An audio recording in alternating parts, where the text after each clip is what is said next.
오늘 장 랭킹5로 이어가겠습니다. 참 힘든 시장입니다. 여기서 도대체 어떤 종목을 잘 골라봐야 될지 질문 드리기도 어렵고 답을 내기도 참 어려운데요. 오늘 그래도 이 두 분과 한번 해결책을 찾아보도록 하겠습니다. IBK투자증권 영업부 박근형 부장, 헤르메스스탁 하창원 본부장과 함께합니다. 안녕하세요. 안녕하십니까. 시장이 정말 힘듭니다. 7월에 이제 셋째 주인데 아직도 여전히 지수 상황이 나아지지가 않는 상황이죠. 더 안 좋아지고 있는데 도대체 우리가 어디서 좀 답을 찾을 수 있을까요? 첫 번째 섹터에 대한 이야기 해볼 텐데요. 여전히 트럼프 트레이드가 주목을 받는 걸까요? 재건 섹터가 상당히 시장에서 강세를 보이고 있습니다. 오늘 섹터 중에서 가장 많이 오르는 게 건설 기계 그리고 우크라 재건 쪽이 될 텐데요. 일단은 지금 트럼프의 대표적인 수혜주로도 볼 수가 있겠고 또 지난주에 트럼프와 젤렌스키 우크라 대통령이 통화를 했는데 종전에 대해서 또 이야기를 나눴습니다. 그러면서 트럼프가 재집권한다면 24시간 내에도 전쟁 끝낼 수 있다 이러한 이야기까지 나왔거든요.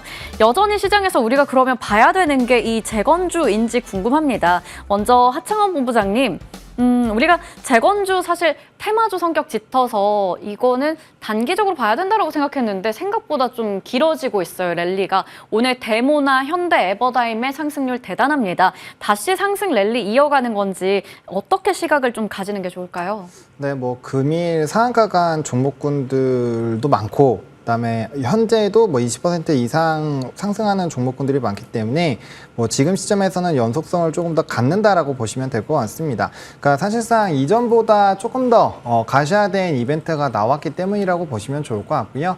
과거에는 이제 트럼프발 부분에서의 좀 그런 이슈 부분으로 보셨을 텐데 이번에 이제 젤렌스키 대통령이 직접 통화를 하면서 이제 러시아 쪽으로 평화 협정을 좀 시사하는 그런 멘트들이 나왔기 때문에 이거는 그럼 종전으로 조금 더 빠르게 갈 수가 있겠구나라는 투자 심리가 만들어졌고 또 해당 부분이 뉴스 일면에 좀 상당히 많이 나왔거든요. 그래서 뉴스에 많이 또 나오다 보니까 그게 좀 확실하게 수급을 빨아들이는 요인으로 작용을 한 것 같습니다. 그래서 지금 현재 시점에서는 사실상 뭔가 펀더적으로 엄청나게 큰 수혜를 받는다라기보다는 트럼프 대통령 후보의 그런 영향력이 커지고 있었던 그런 상황에서 이제 직접적인 이 당사국들 내에서의 이런 협정 이슈가 부각이 됐다라는 부분으로 보시면 될 것 같고 대신에 이제 오늘 상한가에 들어갔기 때문에 추가적으로 이제 보유자분들은 연속성 있게 조금 더 보실 수 있겠지만 지금 이전부터 올라갔었던 종목군들도 있기 때문에 이게 사실상 내일 끝날 수도 있고 아니면 일주일 내내 더 갈 수도 있고 그거는 이제 수급에 따라서 좀 달라질 것 같습니다. 그래서 지금은 철저하게 트레이딩 관점으로 보셔야 될 것 같고요. 후발로 진입하면 진입하실수록 좀 더 짧게 방망이를 잡고 대응하실 수밖에 없는 그런 상황이지 않을까라고 생각을 하고 있습니다. 네. 지금은 시세 연속성이 사실 얼마나 더 갈지 알기는 좀 어려운 상황입니다. 수급적인 영향도 큰 부분이기 때문에 보유자분들께서는 일단 또 보유하시면서 어느 정도 비중을 우리 줄여가는 수익을 또 실현하는 구간에 있어서 전략 챙겨봐야 될 것 같고요. 신규로 진입을 한다면 단기적인 트레이딩으로 봐야 된다라는 말씀 주셨어요. 자, 그러면 우리 박근형 부장님의 생각도 궁금합니다. 재건주가 참 많아요. 지금 이렇게 상승률 순으로 보더라도 여러 종목들이 있는데 사실은 이 재건주가 더욱더 수혜를 받으려면 실제로 종전이 돼야 되고 뭔가 그 나라에 가서 이제 우리 기업들이 복구를 해야 되는 겁니다. 거기에 있어서 실질적으로 수혜를 받을 수 있는 기업은 딱 추려볼 수 있을 것 같은데요. 어떤 쪽을 보는 게 좋을까요? 네, 재건 관련 쪽은 MOU를 맺은 회사들이 몇 가지 있지만 MOU는 법적인 책임이 없는 계약이기 때문에 그걸 가지고 완전히 좋아진다고 말하기는 좀 어렵습니다. 근데 환경을 좀 놓고 보면은 재건주가 갈 수 있을까에 대한 질문에 대한 답변을 좀 드리자면 젤렌스키 대통령 입장에서는 사실 한 달 전만 하더라도 트럼프 후보를 욕했거든요. 되게 안 좋게 한 달 전만 해도 공식적으로 욕을 했어요. 근데 한 달 지나서 갑자기 이 사람이 왜 이러나. 그러니까 결국 뭐냐면 트럼프 관련된 후보의 재선 가능성이 높아지니까 이제 우크라이나 쪽으로 지원이 안 되겠구나 딱 그렇게 생각할 수밖에 없죠. 그러니까 갑자기 평화 모드로 접어들면서 러시아에 누구를 초대한다든지 이렇게 갑자기 입장을 선회한 겁니다. 어떻게 보면 조금 씁쓸한 면이 분명히 있어요. 평화협정 하려면 진작에 하지. 지금 여기까지 가만히 끌고 오다가 이제 와서 트럼프 전 대통령이 일단 그 재선 가능성이 높아지니까 이렇게 입장을 갑자기 한 달 만에 또 바꾸고 이 사람이 몇 명 죽었습니까? 어쨌든 간에 저희가 이 우크라이나 관련된 이슈 때문에 물론 러시아의 문제도 있겠죠. 이런 부분들이 결국은 많은 사람들과 원자재 시장에 흔들어 놨던 그런 이슈이기 때문에 조금 이런 부분들은 결국 빨리 해결이 되는 것은 분명히 필요한 상황입니다. 젤렌스키가 이렇게 나서서 굉장히 적극적으로 뭔가 재선에 대한 이슈에서 영향권 아래에 있다는 점은 결국은 트럼프 대통령 입장에서는 굉장히 밀어붙일 만한 이야기거든요. 예, 트럼프 대통령은 굉장히 자존심이 세고 내가 뭘 해냈다, 히어로 같은 그런 것들을 굉장히 강조하는 그런 인물에 가깝기 때문에 결국은 내가 나서서 평화를 만들고 내가 나서서 뭐 예를 들어 북한과의 부분들도 역시 지금 남북 경협까지 움직이고 있잖아요. 김정은 지금 국무위원이 뭐 나를 굉장히 그리워할 것이다, 뭐 이렇게까지 이야기하면서 뭔가 지금 본인이 나서서 히어로 같은 역할을 하기를 굉장히 원하는 인물이기 때문에 아마 우크라이나 관련된 쪽은 뭐 굉장히 빠르게 제공 관련된 부분들을 이야기를 하면서 결국은 지원해주지 않으면서 압박을 하겠죠. 그런 부분들이 결국은 이야기가 되는 부분인데 관련된 종목들이 많이 올라가는 제공 관련주는 대부분 다 개별 종목들이고요. 대부분 테마성 움직임이 있습니다. 그래서 굳이 여기에서 좀 안정적으로 주식을 찾는다고 한다면 이제 건설기계 섹터 쪽으로 가운데 커버리지가 되고 있는 종목으로 좀 그나마 보는 게 낫고 뭐 굉장히 좀 현저하게 급등락이 많으면서 상승폭이 더 급등이 나오는 종목들은 사실은 아주 좀 제한적인 어떤 개별 종목들입니다. 뭐 예를 들어서 뭐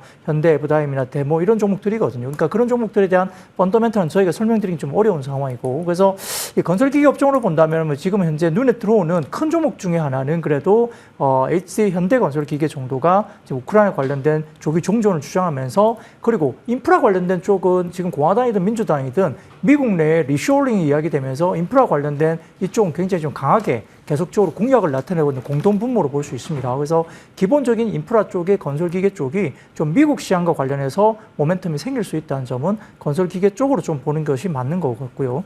HD 현대건설기계 말고는 지금 예를 들어서 두산 바켓이나 다른 쪽은 또 굉장히 다르게 움직이거든요. 굉장히 오전만 놓고 보더라도 두산 바켓이 그렇게 좋은 흐름은 또 아니었습니다. 그렇기 때문에 결국은 대장주 정도가 지금 현대건설기계 정도로 보이고 나머지 테마성 종목들은 수급에 따라 뭐 급등락이 이루어지는 종목들이라서 일단은 뭐 글쎄요, 트레이딩을 하실 수는 있겠지만은 연속성을 조금 지켜보실 필요가 있겠고 근본적인 밸류 문제라든지 이런 부분들 때문에 HD 현대건설기계 정도가 지금은 그래도 그나마 좀 무난해 보이는 종목으로 볼 수 있겠습니다.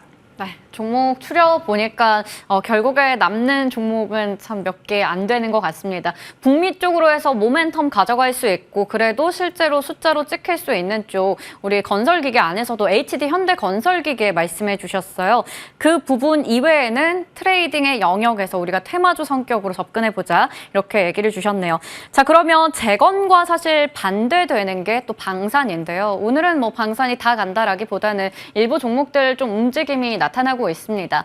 방산 관련해서도 사실 뭐 실적과 수주 거기다가 트럼프 모멘텀까지 세 박자를 고루 갖추고 있는 상황이에요. 실적에 대한 기대감 큽니다. 호재 오래 갈 수 있을지 하창원 본부장님 방산주에 대한 전략은 그래도 좀 우리가 펀더멘털 측면에서 긍정적으로 가져가도 될까요?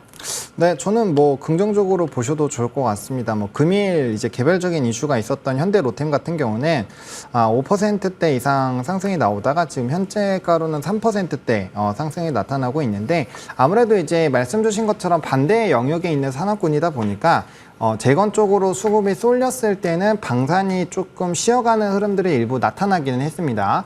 근데 이제 이 산업 쪽으로 봤을 때 수주 잔고 엄청나게 쌓여 있는 상황이고 추가적으로 이제 수출 지역도 넓혀지고 있는 상황이고 그렇다고 해서 뭐 전쟁이 만약에 끝난다고 해서 뭐 평화 유지비 관련된 이런 정책 자금이 줄어드느냐 그것도 아니거든요. 그렇기 때문에 계속적으로 이런 이슈가 불거지지 않을까라고 보고 있고 또 이제 트럼프 후보가 만약에 또 대통령이 된다면 아마 방위비 지원 얘기를 굉장히 좀 강하게 할 겁니다. 그러면 자국 내 이제 국력을 또 높이기 위한 움직임들이 상당히 나올 거고 우리나라의 가장 큰 장점 중에 하나가 가격도 가격이지만 일단은 속도가 굉장히 빠르거든요. 네. 그럼 동시다발적으로 여러 국가가 방산 제품에 대해서 이제 수요가 늘어나는 그런 상황에서는 얼마나 빨리 납품을 할 수 있느냐 그리고 얼마나 이거를 이제 다양하게 많이 생산해서 넣을 수 있느냐 이런 것들이 중요하게 될 텐데 그게 우리나라 산업이 굉장히 강하다라는 거죠. 그래서 저는 뭐 단기적으로 재건주가 강할 때 일부 쉬어갈 수 있다라고 보지만 산업적으로는 뭐 충분히 볼 수 있는 룸 자체는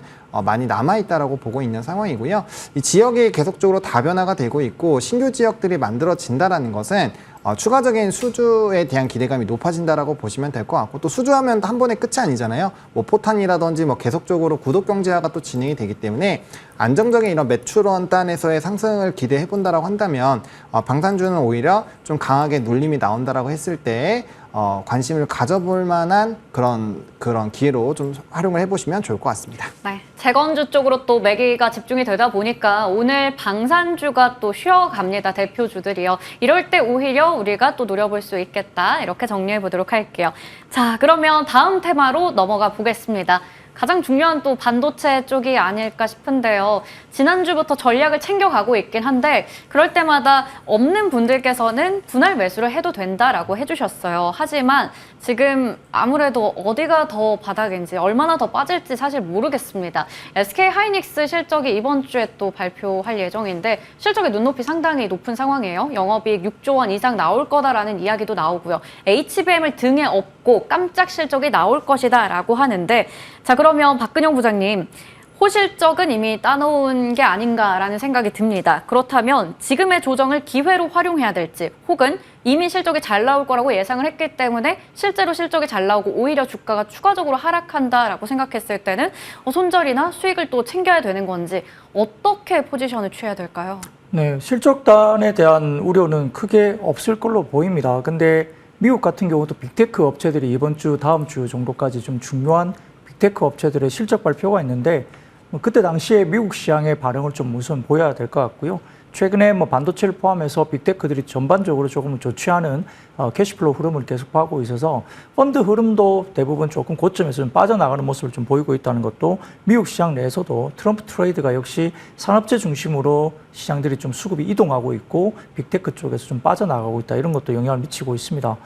아시다시피 주말 사이에 미국의 보안업체인 크라우드 스트라이크가 배포한 업데이트 패치 관련된 이슈가 불거지면서 보안이나 항공 쪽에 있던 여러 가지 부분들이 문제가 생기고 IT 쪽, 특히 마이크로소프트 같은 경우도 이쪽 관련해서 조금은 이야기가 된 부분인데요. 그래도 지난 주말 사이 보면은 마이크로소프트가 그렇게 급락한 건 아니거든요. 다만 이제 관련된 엔비디아나 AMD, 뭐 인텔 이런 부분들이 주가가 좀 빠졌고 특히 인텔이 뭐 5%대 그리고 TSMC도 3.5%, 마이크론 테크놀로지 2.7%대, 뭐 엔비디아나 AMD도 2% 중반 정도 하락을 했습니다. 그래서 아까 말씀드렸던 크라우드 스트라이크 관련된 업데이트 관련된 부분에서 실질적으로 약 850만 대 정도의 윈도우 기기에 영향을 미친 것으로 추정을 하고 있고 전체 윈도우 기기의 한 1% 미만 정도로 분석은 됩니다만 시간이 좀 걸릴 것으로 보고 있습니다. 더군다나 바이든 대통령이 재집권을 만약에 하게 된다면 결국은 이제 칩스법 관련해서 바이든 행정부로부터 보조금을 받는 일단 일부의 반도체 업체들이 이 직접적인 보조금에 대한 우려가 좀 생길 수 있는 거죠. 여기 따라서 SK그룹도 미국 쪽에 공장을 짓는 부분이나 여러 가지 부분들에 대해서 조금 실제 고민을 하고 있다는 이야기가 조금 나올 정도로 지금 트럼프 대통령의 재집권 가능성에 대해서 결국은 언론이나 여러 가지 기업들에서 상당히 좀 부담감을 실제 느끼고 있는 건 맞는 것 같습니다. 더군다나 미국 정부가 네덜란드 ASML이라든지 일본의 도쿄 일렉트론과 대해서 기업이 계속해서 중국의 첨단 반도체 기술 접근을 허용하게 되면 가장 엄격한 무역 제한 조치 사용을 검토하겠다는 방침을 또 바이든 행정부에서도 이야기를 했기 때문에 바이든 행정부뿐만 아니라 지금 트럼프 전 대통령의 재집권 가능성에 따라서도 역시 약간의 IT 섹터에 좀 여러 가지 프레셔, 압박들이 가해지면서 약간의 조금 우려가 실제로 생기는 거죠. 여기에 따라서 단기적으로 지금 뭐 실적과 좀 무관하게 전체적으로 조정이 좀 급하게 나오는 분위기인데요. 다만 실적만 놓고 보면 국내 반도체 수출 지표만 놓고 보면 관사청의 데이터에 7월 1일부터 20일까지 데이터를 놓고 보면 통관 기준 371억 7,100만 달러로 작년 같은 기간보다 18.8%나 급증했습니다.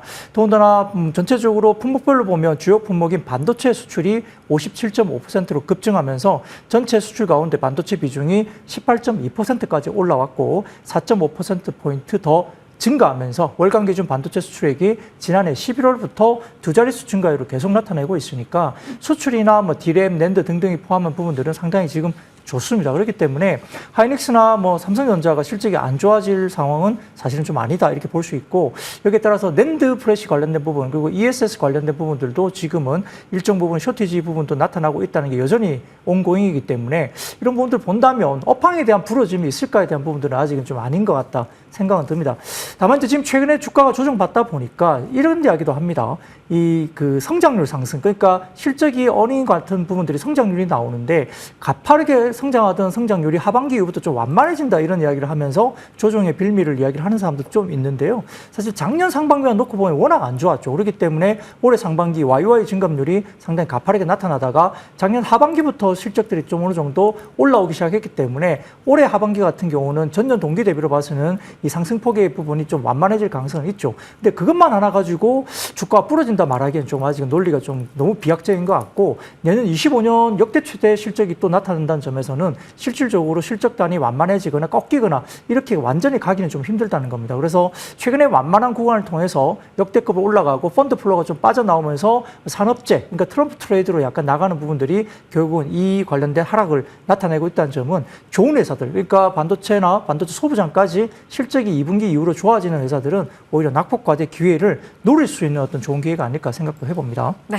이 업황 자체 여전히 긍정적입니다. 그렇기 때문에 낙폭 과대 영역을 우리가 활용해 볼 수 있겠다 전략 챙겨주셨어요. 그러면 하창원 본부장님, 역시나 하반기에도 믿을 수 있는 건 HBM인가? 그 부분 궁금한데요. 반도체주가 흔들리는 가운데 우리 그러면 좀 담아볼 만한 종목 있을까요? 분할이라도. 네, 뭐 저는 지금 본다라고 한다면 앞에서 내용이랑 좀 겹칠 수 있는데 네. 저는 지금이라면 삼성전자나 하이닉스 둘 중에 하나를 선택을 하시거나 아니면 둘을 반반 사시거나 그런 식으로 분할 매수 관점으로 좀 보시는 게 맞을 것 같습니다. 사실상 TSMC가 실적과 캐펙스 투자까지 확대가 됐음에도 불구하고 주가가 오히려는 빠졌었거든요.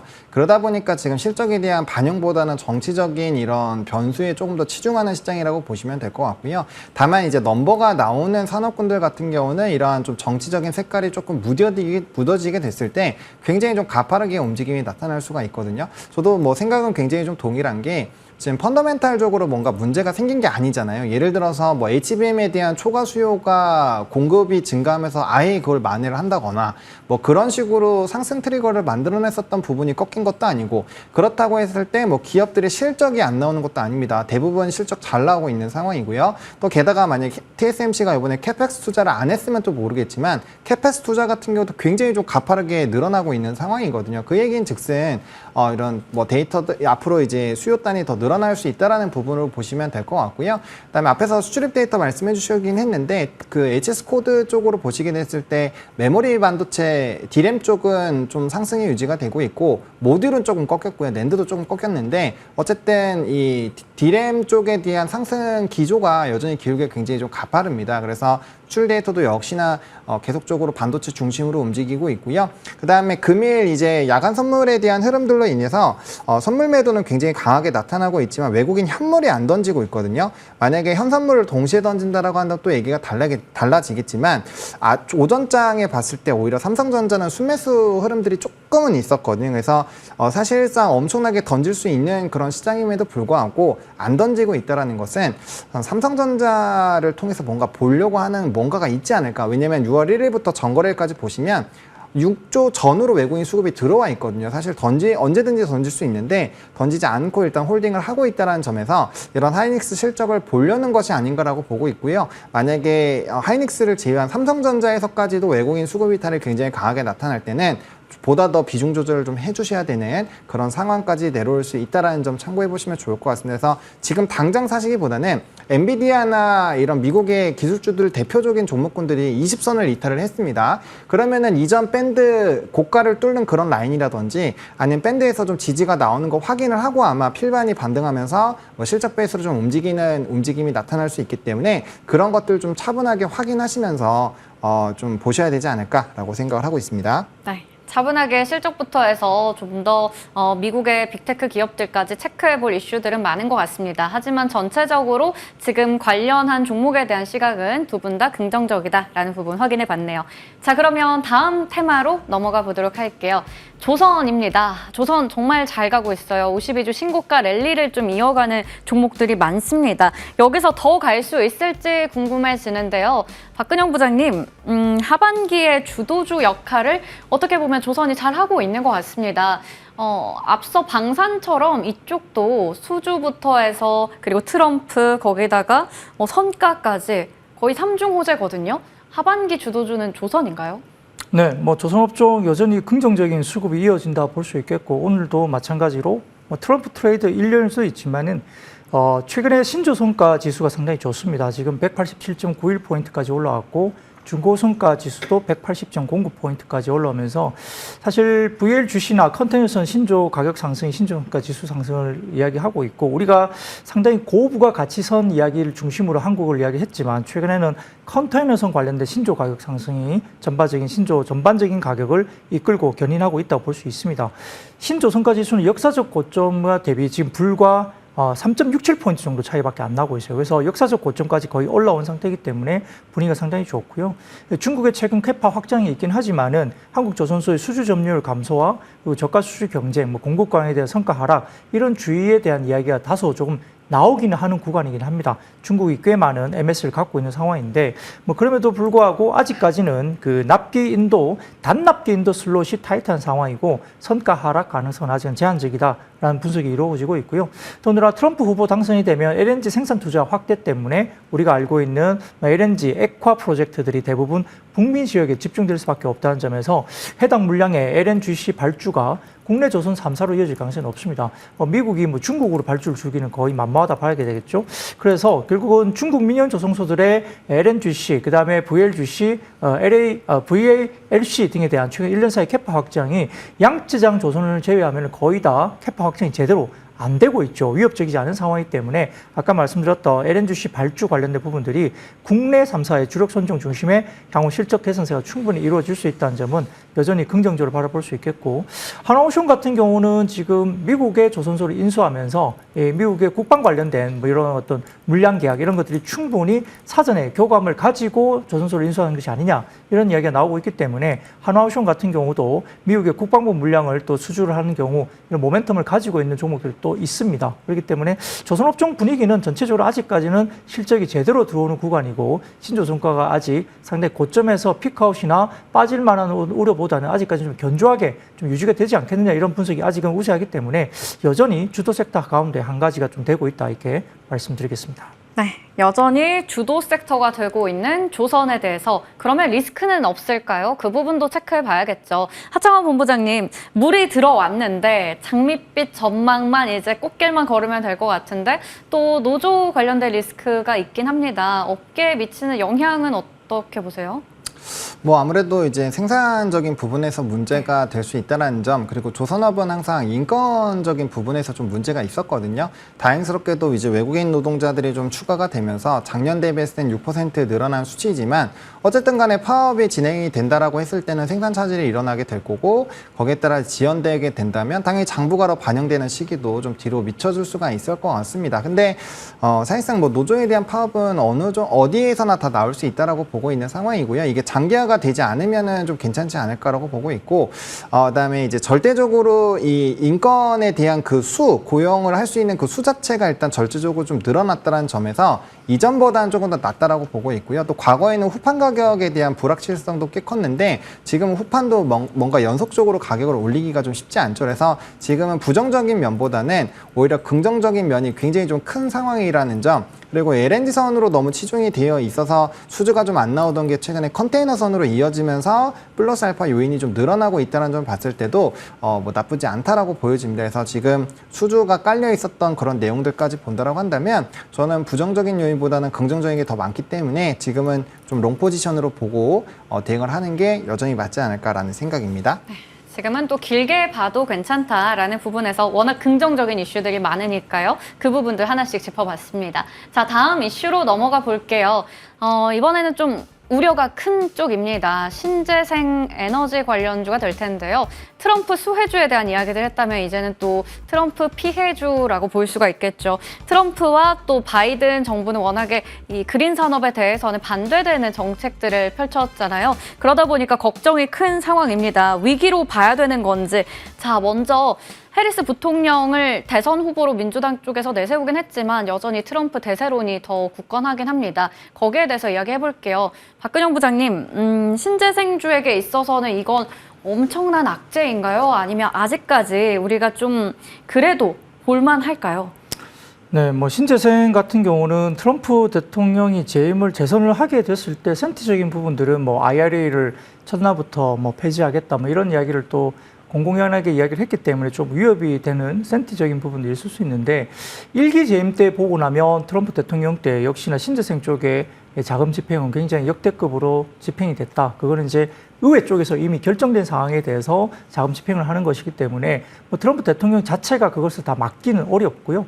다만 IRA 관련된 부분들이나 여러 가지 제도적인 부분에서 조금 굉장히 좀 괴롭히겠죠. 굉장히 뭔가를 진행되는 데 대해서 여러 가지 규정이나 이런 것들을 거들어서 IRA나 이런 것들에 대한 부분들을 상당히 괴롭힐 것 같습니다. 근데 일기만 놓고 보면 신재생 관련된 재정 집행이 굉장히 역대급으로 좋았다 이렇게 볼 수도 있습니다. 그래서 그런 것들인데 문제는 펀더멘탈 쪽에 더 있는 것 같아요. 지금 최근에 보면 LG 엔솔이나 제너럴 모터스의 뭐 미국 합자범위 얼티엄 셀 같은 경우도 지금 미시간주에 건설하고 있는 전기차 배터리 3공장 건설을 일시 중단했다. 뭐 이런 것들에 대한 부분이고 얼티엄 셀즈 3공장 건립이 일시 중단되면서 GM은 또 지난해 2월 올해 전기차 생산량을 당초 계획 22년 발표 시에 올해 40만 대 정도 이야기를 했었거든요. 근데 최근에 이것들이 10만 대 적은 20만에서 30만 대 수준으로 축소를 했는데 지난달에 다시 5만 대 더 줄여서 20만에서 25만 대 수준까지 더 줄이겠다고 또다시 발표를 했죠. 그래서 실질적으로 캐즘이라는 단어에 수요 부진이 정말로 들어오고 있다는 업황에 대한 부분들이 확인되고 있는 모습이고요. 기존 공장 가동률이 또 떨어진 상태에서 추가적으로 투자를 하는 것이 상당히 좀 어려웠다, 부담이 커지고 있다 이런 평가를 하고 있는 상황입니다.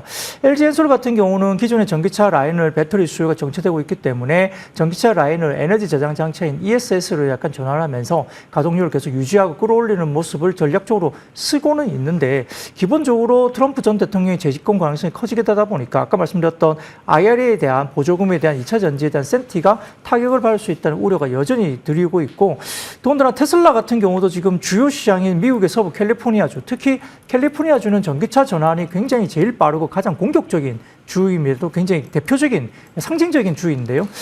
미국 서부의 캘리포니아 주에서 최근에 부진한 판매량을 또 테슬라가 기록했다는 점도 상당히 좀 어려운 점입니다.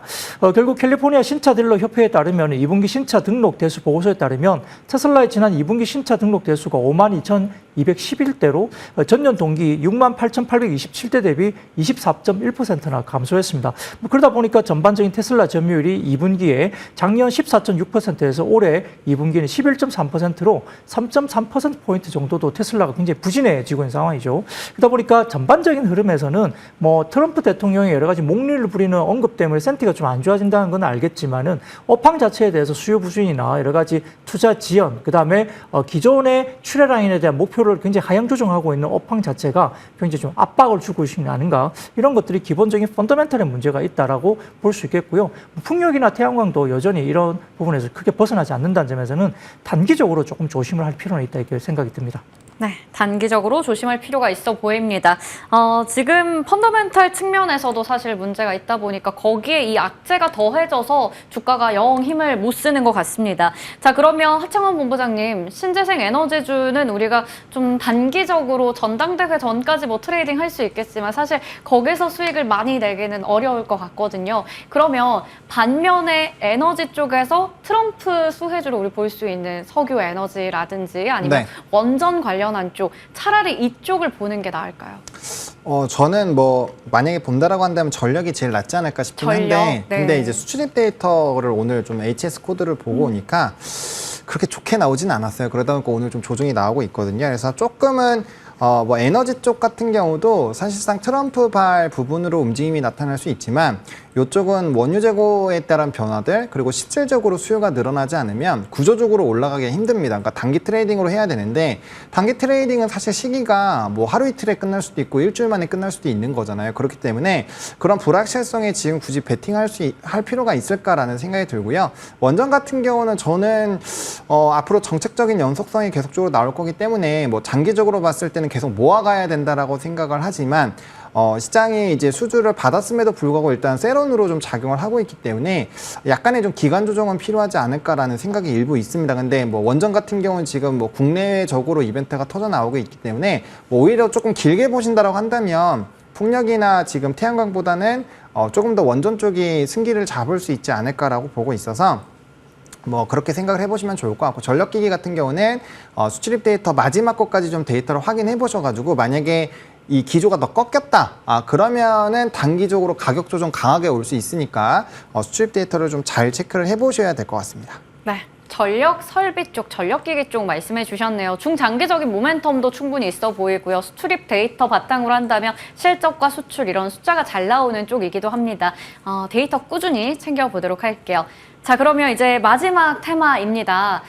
보안인데요. 글로벌 IT 대란이 또 떠들썩한 이슈가 됐어요. 그러다 보니까 국내에서 보안 관련주들이 주목을 받았습니다. 장 초반 대비해서는 오름폭 많이 줄이긴 했지만 여전히 또 어려운 시장에서 강세는 유지를 하고 있는 상황인데요. 오늘 SJ 솔루션즈 이러한 기업들 사실 굉장히 작은 종목이에요. 하지만 장 초반에 상한가 기록하고 여전히 20%대 강세 유지합니다. 여기서 우리나라 기업 중에서 수혜주로 볼 수 있는 게 있을까요? 하청원 본부장님. 네. 이게 글로벌 IT 대란인데 우리나라에서 또 관련주가 급등합니다. 사실 거기서 연속이 되든 시세일지 좀 의문이긴 하거든요. 저는 연속성 안 찾으셨으면 좋겠습니다. 보안주 우리나라에서 연속성 갖고 가는 경우가 굉장히 좀 드물고요. 특히나 이제 우리나라가 상대적으로 되게 약한 좀 평가를 제대로 잘 받지 못하는 부분 중에 하나이기 때문에 그래서 이제 관련된 종목군들 보시면 뭐 급등은 나옵니다. 이슈가 나오면 급등은 나오는데 대부분 윗꼬리가 굉장히 빠르게 달리거나 상승하고 뭐 2, 3거래 이후에 다 빠지거나 그런 경우가 많아서 저는 요거 트레이딩 관점으로만 접근을 해야 된다고 생각을 하는데 이미 지금 뭐 드림 시큐리티 같은 경우는 5%에서 지금 1%고 그다음에 라운 시큐어 같은 경우는 오늘 장중에 16%까지 올라갔다 지금 4%거든요. 변동성이 커요. 네, 이렇게 변동성이 크기 때문에 저는 웬만하시면 이런 시장에서 안 하셨으면 좋겠습니다. 네, 그러면요, 본부장님, 가상화폐 쪽은 그래도 비트코인과 함께 시세 연동해서 볼 수 있으니까 조금은 괜찮을까요? 네, 뭐 비트코인 쪽은 얘기가 좀 다르긴 하죠. 그래서 뭐 연속성을 좀 가질 거라고 보여지고 있는데 다만 요번에도 상승폭을 보시면 우리기술투자 같은 대표적인 이제 우리나라에서 거래소 지분을 가지고 있는 기업들보다 오히려 NFT 대장주인 갤럭시와 머니트리나 이런 종목군이 더 크게 움직였거든요. 그러니까 사실상 해외 주식에서는 비트코인이 가격이 7천만 원대에서 9천만 원대 중반까지 올라오니 뭐 마이크로 스트레이티지라든지 뭐 코인베이스 글로벌 같은 경우 주가가 굉장히 많이 올랐습니다. 거의 상한가 수준으로 올랐는데 우리나라에서 그런 비트코인 관련된 종목군을 그렇게 못 움직이잖아요. 그렇기 때문에 가장 후발로 좀 보셔야 될 것 같고요. NFT 쪽은 사실 들어가 볼 만 하긴 했는데 지금 단기적으로 거의 100%가 올랐기 때문에 네. 저는 이쪽도 좀 늦었다라는 생각이 듭니다. 그래서 만약에 지금 시점에서 코인과 연관되어 있는 쪽을 조금 더 보겠다, 뭐 반감기에다가 트럼프 수혜를 보겠다라고 한다면 저는 비트코인을 직투를 한다거나 아니면 앞서 말씀드렸던 이런 그런 관련된 종목군들을 이제 미국장에서 접근을 하신다거나 아니면 비트코인 선물 2배짜리를 하신다거나 뭐 그런 쪽으로 보시는 게 저는 맞지 않을까 싶습니다. 네, 가상화폐 쪽을 직접적으로 투자를 하든 아니면 또 관련되어 있는 좀 직접적인 수혜주로 볼 수 있는 종목들 정도 말씀해 주셨고요. 보안 같은 또 작은 테마에 있어서는 단기 트레이딩 관점, 변동성도 유의해 봐야 될 것 같습니다. 오늘 참 어려운 시장에서 여러 가지 이슈에 대해서 질문 드렸는데요. 두 분 덕분에 또 답변 많이 얻어가는 것 같습니다. 이 시간 IBK 투자증권 영업부 박근형 부장, 헤르메스 스탁 하청원 본부장과 함께했습니다. 말씀 고맙습니다.